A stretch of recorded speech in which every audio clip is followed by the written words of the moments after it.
সংগঠনের পক্ষ থেকে সকলকে বিনম্র আবেদন করছি, বন্ধুগণ, ইতিমধ্যে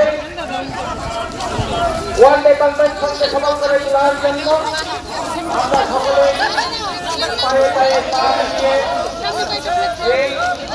এই রাখার পরিক্রমায় আপনাদের আশীর্বাদ জয় হিন্দ, বন্দে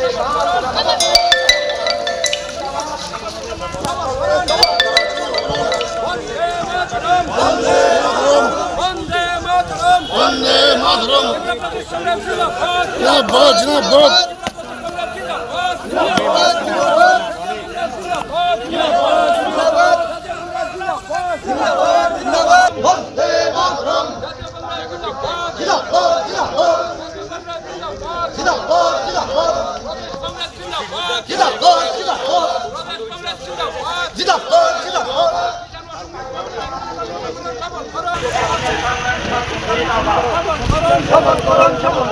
বন্দে মাতরম, বন্দে মাতরম, বন্দে মাতরম, বন্দে মাতরম। জাতীয় কংগ্রেস জিন্দাবাদ,